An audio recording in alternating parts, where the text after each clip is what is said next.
Hey everyone, in this adventure, we're being checking for the ruins and remains of a former trolley service called the Laurel Line. The Laurel Line was a 19-mile section that connected Scranton to Wilkes-Barre, and it serviced the connecting towns that were along it. Today, there's only 3 miles of it still in existence that are used by the Electric City Trolley Museum. But I'm here to find the abandoned sections that are no longer used, that are sitting here being reclaimed by nature. And what we're going to do is follow this former line here back to where it originates, towards the Scranton area. I'm also joined by Mike from Good Out Naturing. He's going to be making a video and snapping some photos to document this as well. And if you want to learn more about it, then come along with me.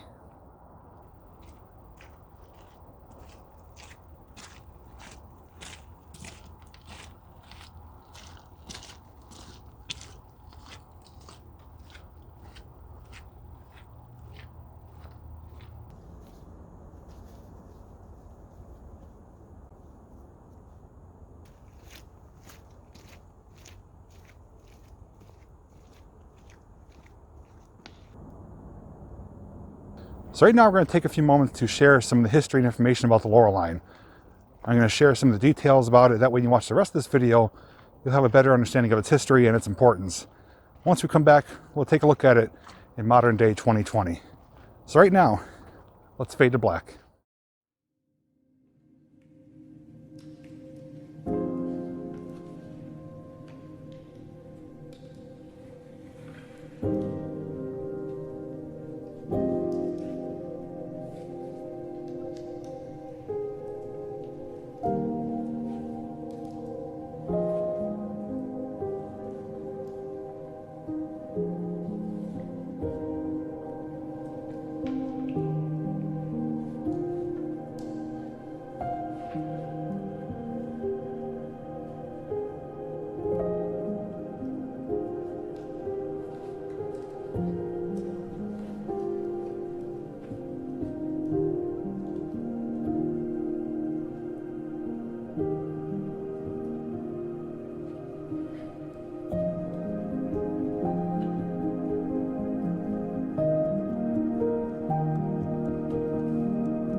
Okay, welcome back. Now that you have a better understanding and the importance of the Laurel Line, let's see what remains of it today.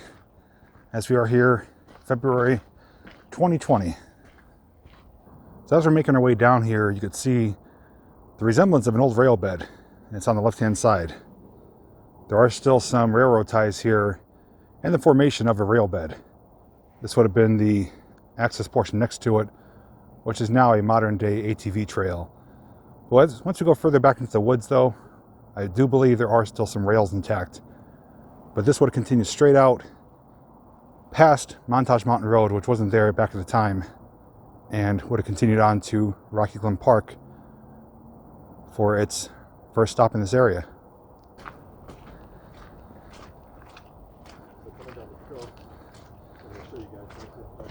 And Mike spotted something on the left here we're going to focus on in a moment here once we get a bit closer to it. You can see the old rail ties here too.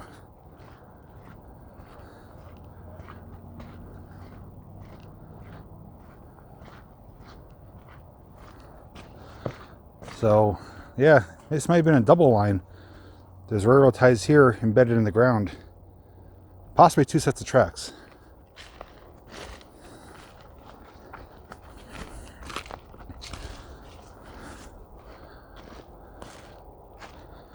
What we want to share with you is what Mike discovered. There is a gargantuan boulder right there. And if we get Mike to go up to it, you'll be able to see the scale of that rock compared to him.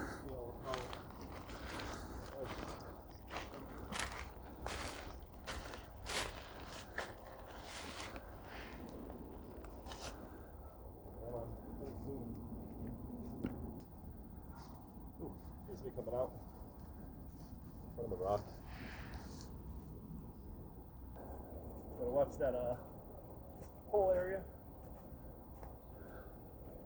They don't look like they're really dressed to be out here hiking, but we're gonna let them pass on, then we'll continue on. But Mike right now is trying to make his way to the top of this, believe it or not. So we'll hang out here for a moment or two. And just above him is a ridge line there, which is right below those rocks. There's actually an active rail there. That is part of the switchback for the Delaware and Lackawanna that delivers to the local industry just down the road. And he is up there. Holy crap.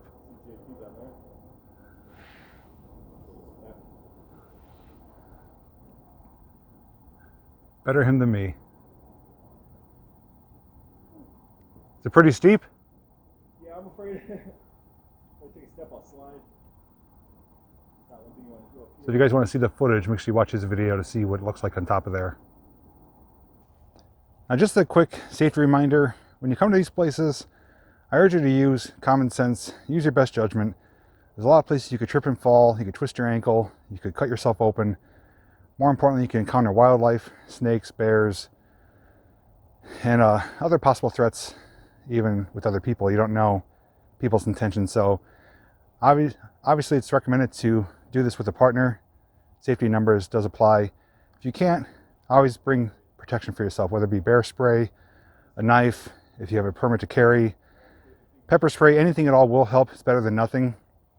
I always have at least 2 things on me at all times, whether I'm by myself or not. But just as we saw, we're out here, 2 random individuals walked by. They didn't say anything to us. Don't know what they're doing back here, but you just never know, especially if you're vulnerable, if you're a woman or a smaller person. You just want to use common sense, use your best judgment. If a situation doesn't feel right, don't do it. Wait till you have a friend or you have the proper protection to take care of yourself in any given situation. So with that said, if you are enjoying this video so far, please give it a big thumbs up. Now, let's continue on down the trail. Oh, we found it, guys. Nature's carpet. And right now you can see we are currently walking on the former line. All the ties are still in place here, which makes for a bumpy ride for an ATV, but this is a very solid, intact section here. Now, if I'm not mistaken, there's more tracks here too. So I'm not 100% sure if there's a double line or if there's maybe a switch here or a siding, but regardless, we are finding many remains here. Even more so up here. So on the left, there's some, and the right, there's still embedded in the ground.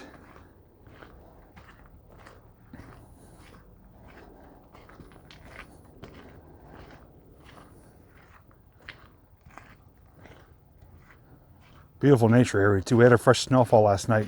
A lot of it did melt, but still some lingering patches, which kind of helps make these pieces pop out a little bit.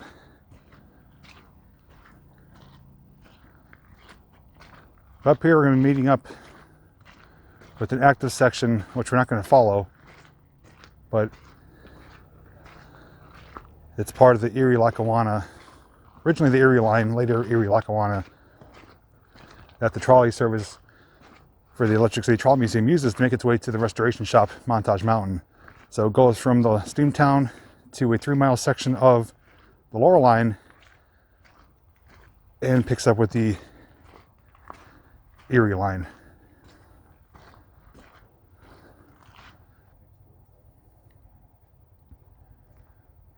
So up ahead in the distance you do see the active switchback, and here is a more significant area of ties.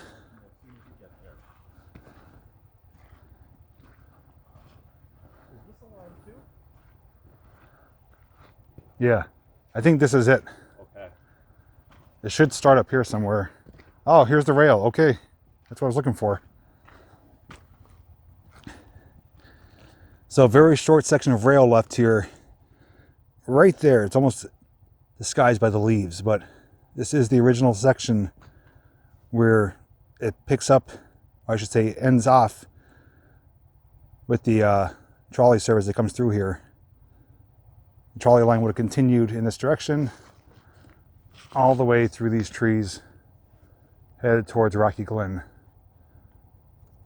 and back this way. It does pick up with the Erie line, and then the 3-mile section that's still active of the Laurel Line. So let's get on the other side, see if we can get a better look down this direction. So here we are. Here is more line here, and even more of it right there. This is hidden in the summertime when you take the trolley excursion. It's almost invisible from the growth, but it is still in existence. And I believe it actually goes further up there. We're going to pick it up over there. Yeah, so this is the section of rail that we're going to be following today. So right there you do see a good section of it right there. It's actually coming to a joint that looks like a switch or a junction. There's a line right there and right there. So it's coming to a point, which would be a switch. And as we turn around, you can see there's 2 lines here, 2 rails, more over here. So there was more than one rail coming through here. This gave you some orientation. Now this is considered active line. This is used. You can see the overhead cable for the Electric City Trolley Museum. They run their excursion from Steamtown to the restoration shop by PNC Field. They run Wednesdays through Sundays, but only during the active season, which is not right now. It's off season, so there's no chance of them coming through today. On the off days, Monday through Wednesday, the Delaware Lackawanna uses this line and then takes this switchback and goes to a series of switchbacks to get up to the company that it delivers to. But you can hear there is ATVs back here, a lot of activity. Let's give you a look though at the beginning section here of the tracks for the Laurel Line. Now aside from the rails, the beavers have been busy back here. You can see they're chomping away at the trees. That one's actually freshly cut. All the shavings are right there. Always amazes me though. Me and Mike earlier saw some really huge trees, probably a foot in diameter, that they chew through to make a dam.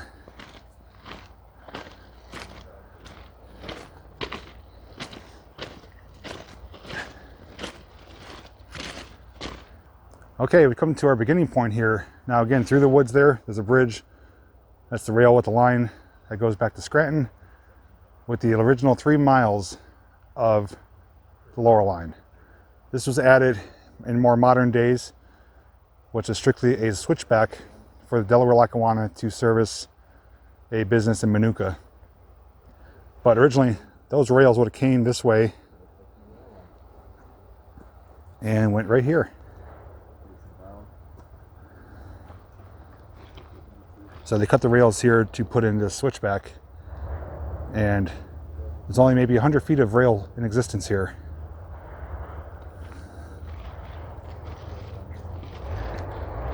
But just to think, from 1903, this has been here.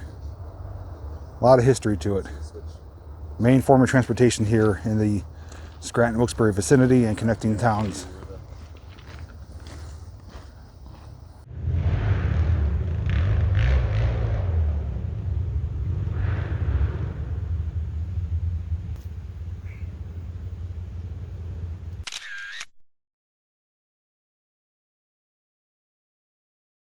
Do a little color pop here, and got all kinds of activity back here. We got ATVs back here, a Jeep just rolled by, people walking. So this is a pretty popular area, especially this time of year when there's no active rail lines coming through, at least on this day of the week.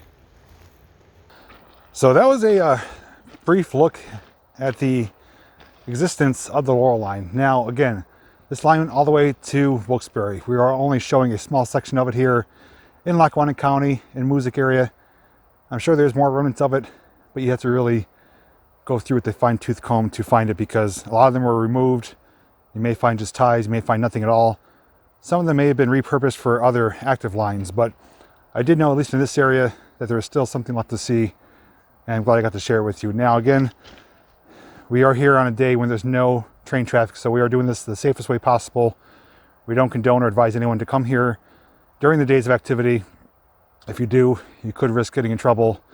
But as you could see and hear before, there's a lot of ATVs back here, a lot of activity, and people just enjoying the area because it is a pretty nice area. Aside from the rails here, it is a really gorgeous area. There's moving water, running water, which we're going to show next.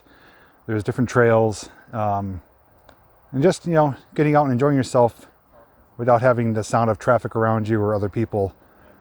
But back here, there is a bridge there with water running underneath it. We're going to check that out next. And up here, I believe there's a bigger stream that comes from the base of Montage Mountain from the number 5 dam. So while we're here, we include just a little bit of extra footage here to show you some of the more beautiful natural areas that you can see if you know where to look. So let's check those out next.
I'm gonna take a little moment here to get a drink, get a little bit of sweets inside of me, get some energy.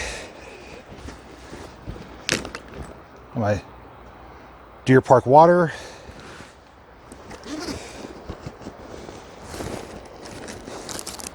And Hershey's with almonds, can't go wrong with that.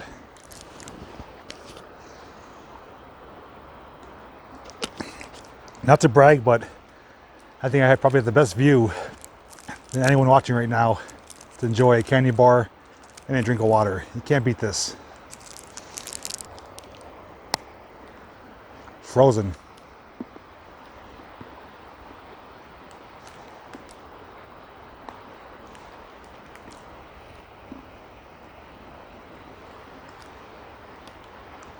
Getting some footage for his channel. while he does that, I'm gonna enjoy my candy bar. So once we finish this, we will show you a bit more of the area and then probably wrap up the video after that.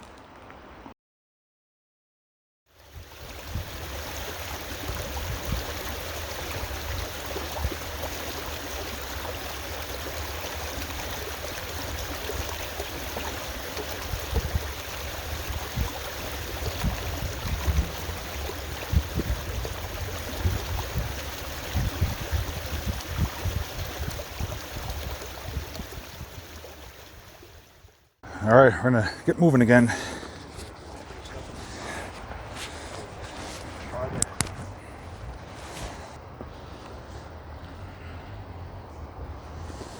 we're gonna head over now and show you a small section of the Erie line that's no longer in use.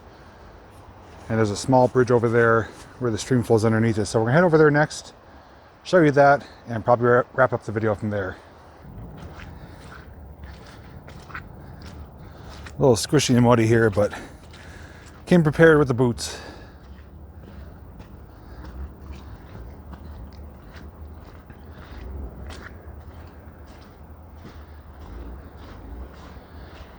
So we're going to be going in that direction, but we don't want to go this way, obviously. It's pretty flooded. But the stream does come through here. It's a beautiful, gorgeous area for cooling off in the summer, maybe even camping. But we want to go through there. So we're going to take the alternate route.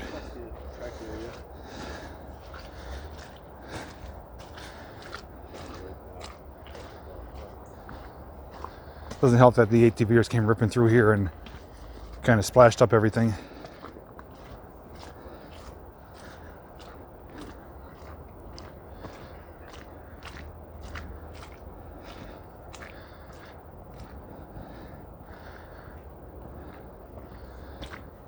One day I will have an ATV again. I've had them growing up, but I had to get rid of them. But there's something here. Some concrete.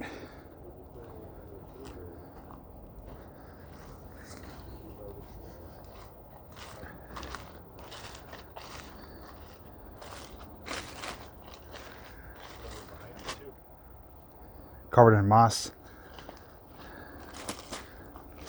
Now there could have been anything back here. It could have been something for the railroad, could be something for mining.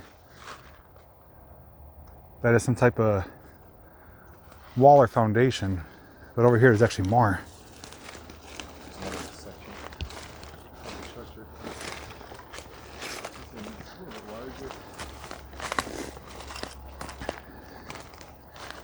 This one looks like an actual building. Something right there too. Two buildings.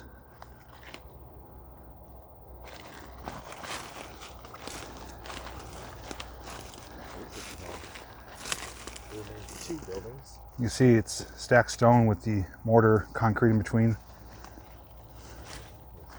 Ooh, old bicycle. It's actually got the nice teal color with lots of it there.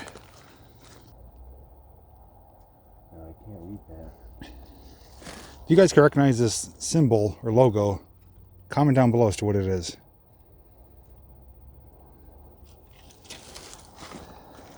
Old school bike. Got the old spokes. Actually, the tire of it right here. Right there.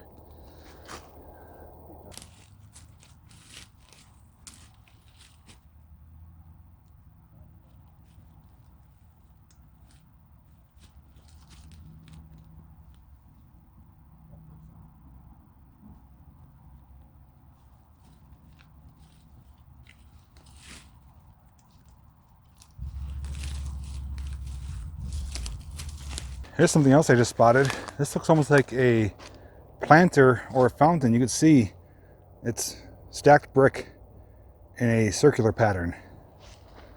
So something was here. Looks like more of an ornate design. I'm gonna put it on a wide angle. Might be able to see it better, but something was here. You guys think, what was that? Maybe a planter, a fountain, maybe even a well. pretty close proximity to the tracks, but that is 100% circular. And there's actually a backpack here too. It's been there a while. And discovered more over here too.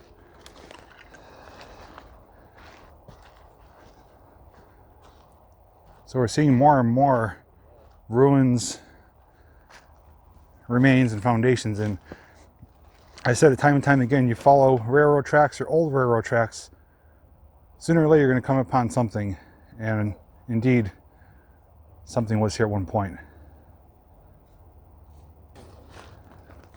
But we're going to continue on. Kind of got sidetracked here, but had to share it with you guys. So what we wanted to share with you, the last segment here, is the bridge here from a section of the Erie line. And this was Erie Railroad, later turned to Erie Lackawanna, and last used by Conrail, I believe in the 70s. And this water here is flowing from two sources. It's coming from the base of Montage Mountain, the ski resort, what is known as the Number 5 Dam. It's the reservoir that they use to make artificial snow. And the other part of the water comes from Lake Scranton, which is a big lake used for public drinking water, I believe. But believe it or not, I actually took my pickup truck back in the 90s up through here. I ripped the muffler off it, but I made it all the way to the dam. And I may do that hike one day and share it with you guys. It's a pretty nice hike.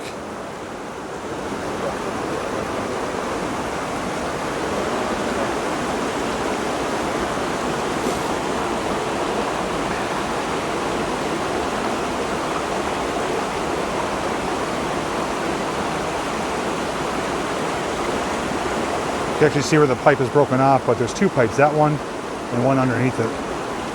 And those pipes go all the way up to the top, I think, up to the reservoir. The water is actually murky right now from the rain and snow we had, and typically it's pretty clear.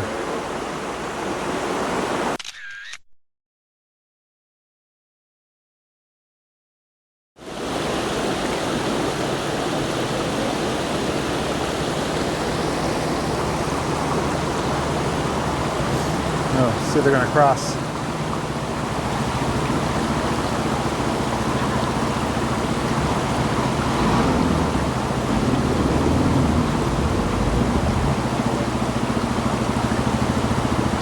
A little deep.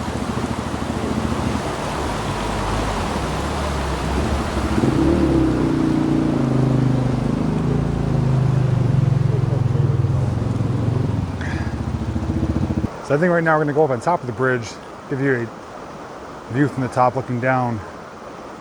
And I actually have a story I want to tell you about this area too after we get up there.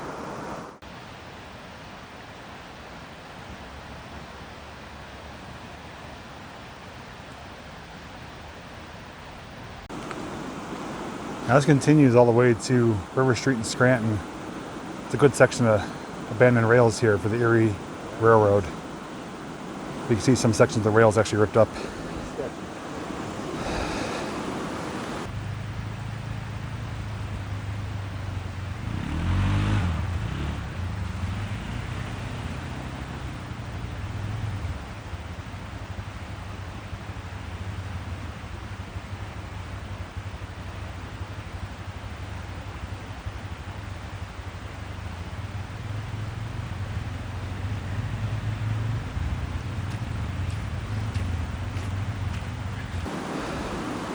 Should be crossable if you step in the right areas.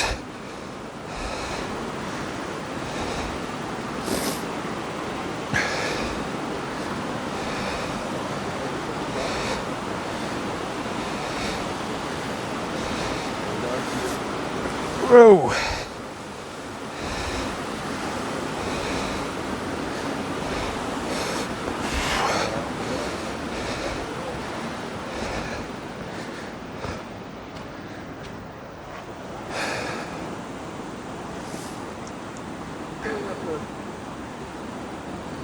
Nicest bridge to cross, but we made it.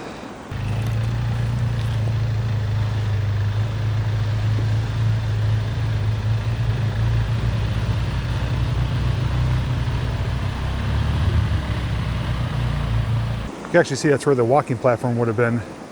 It's seen better days. Yeah, that walking path is pretty grim. It's actually a pretty cool shot right here with the rails going off around the turn.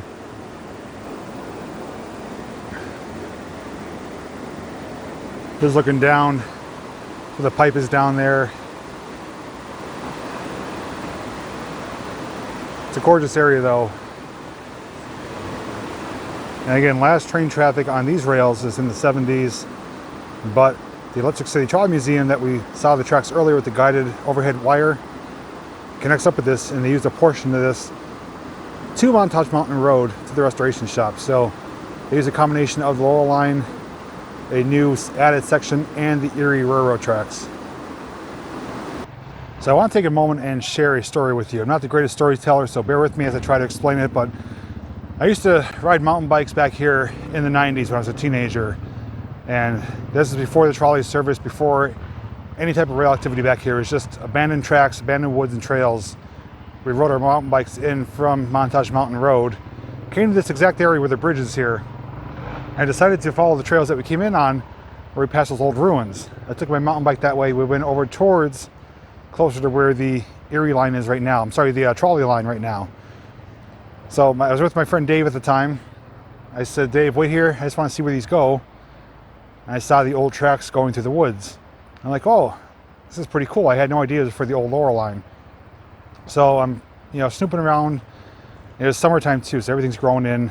I'm moving bushes around, trees, branches, and I started hearing buzzing. I'm thinking, that doesn't sound good. It's distinct sound of bees. And all of a sudden, out of this one tree trunk or bush or something like that, a swarm of bees started gathering, started coming towards me. Now, I'm allergic to bees. These were, I believe, I don't know if they were yellow jackets or whatever they were, but they were the yellow type bees, and they were really aggressive, really loud, acting aggressive, started chasing me. I ran full speed back here to where Dave was. I said, Dave, run! And he looked behind me, the bees were still following me. I had to run, and I don't think I went in the water. I just kept running and running and running, left my bike here until they stopped following me. I probably ran for a good 2 minutes, full speed as fast as I could until they stopped chasing me. And I was scared to death because I didn't want to get attacked by bees and get stung and get a bad reaction. I finally noticed they weren't following me, came back, got my bike, and that was the last time I ever came back here without being in a vehicle of sorts, whether it was my truck or an ATV. But that freaked me out that day because I thought I was going to get attacked by bees. Because I did get attacked once when I was around 12, 14 years old, and I got stung about 50 times. It was pretty bad. So that was a bad memory of this place, but it hasn't deterred me from coming back. But as I said though, foolishly I did take my pickup truck along the rails from Montage Mountain Road and came and drove all the way up the stream to the base of Montage Mountain, which is called the Number 5 Dam. I'll actually show you on overhead maps where it is in relation to us. It's a pretty good distance. And I think driving over that pipe, I ripped my muffler off. And the truck became obviously really loud. It was a V8 F-150, which I thought was cool, but my father wasn't too happy when I explained what happened. Oh, what if you got stuck? What if you got a flat tire, this and that? Who's gonna rescue you? Again, when you're 16, 17 years old, you don't really have the best common sense. You think, oh, this is cool, let's try it. You don't think about what happens if you break down. Now today, I probably wouldn't try it unless I had the proper gear to change a tire or something else, but just wanted to share that with you. I thought it was something worth noting since I have been here before. But the other thing I want to say too is that the lines we're on right now, the Erie Railroad, runs from here. I've already walked the other direction towards Rocky Glen Park. And I'm going to do a return visit there in the springtime, going through the culverts with the underwater camera. It runs behind the camera towards River Street in Scranton and past there. If you want to see me do more videos following these old lines, let me know, because there's a lot of historical things tied to the area. There's also old ruins remains that we always come upon, just like we did today. So if you want to see me do additional videos, basically following the lines, either past Rocky Glen, going towards Pittston, or going north past Scranton, let me know, because there's a couple good areas, nice long stretches, nice peaceful woods, and you never know what you're going to come upon when you follow old railroad tracks. So definitely comment down below if you'd like to see those videos, because as you may know, I do love anything related to railroading, and railroading history in Pennsylvania is significant. So I'm doing my best to try to document it the best I can, because you never know, one day they may develop the area, all these tracks and ties and trails will be gone. But at least through my channel, it is documented. But I know Mike wants to get moving here. He's shooting some B-roll. So we're gonna just snoop around here a little bit longer. I'm not gonna focus too much more on this area because this could be a whole separate video, but I did want to share it with you. So thanks for listening.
So what did you guys think of today's video? Was it interesting enough for you? For me, it definitely was. As I mentioned before, anything related to railroading history is something that's significantly important to me, whether it's trolley service, streetcars, railroads, model railroading, anything involving rails and things that ride on the rails piques my interest. And the Laurel Line, I've heard about my whole life growing up, especially when I used to be attending Rockland Park in the 80s. Although the trolley service didn't go up until that time, it was at least talked about. And you do learn some of the history as you ride the Electric City Trolley Museum excursion. They do talk about the certain aspects of the Laurel Line, especially that was a 19-mile section. Scranton to Wilkes-Barre had different connections for the nearby towns and played an important role in bringing guests to Luna Park and to Rockland Park and to work and to homes. It was an important part of history. And knowing that it's never going to operate again, at least as a streetcar service, I figure it's worth making a video on. So with that said, I hope you guys enjoyed the information I was able to share with you. I did do a lot of history research on it. I should say historical research to get the information, the dates, any information I was able to share with you. It was all done with my own research. Some of the old photos, even the footage I was able to find, I think helped encapsulate this video as to a better all-around important video for those who aren't aware of what used to take place here. Now, as I mentioned too, right behind me here is the remains of the Erie Railroad. It does run behind me towards Rockland Park, past Rockland Park into Pittston. I never explored past Rockland Park. It also goes north towards River Street in Scranton and past that way. If you guys do want to see me do videos on those stretches of track to see what we find, definitely comment down below. It'd be my pleasure to do it for you. Also, as I mentioned too, up here in the woods is the number 5 dam reservoir at the bottom base of Montage Mountain. And it's a nice hike up through there. You get to see a little waterfalls and the reservoir itself. So if you'd like to see a video on that as well, comment down below. I want to hear some feedback. I want your input. And based on your decisions, it's going to help me direct myself into future videos. I actually got someone walking in front of me here. I don't know where they came from. But don't forget to check out the description for links to Mike's channel, my Facebook page, Patreon, and merchandise shop, as well as my P.O. box if you wish to send me something to unbox live on my Sunday night live streams. With that being said, I want to thank you guys so much for watching today. Don't forget to drop a like if you did enjoy the video. And lastly, I'll see you in the next video.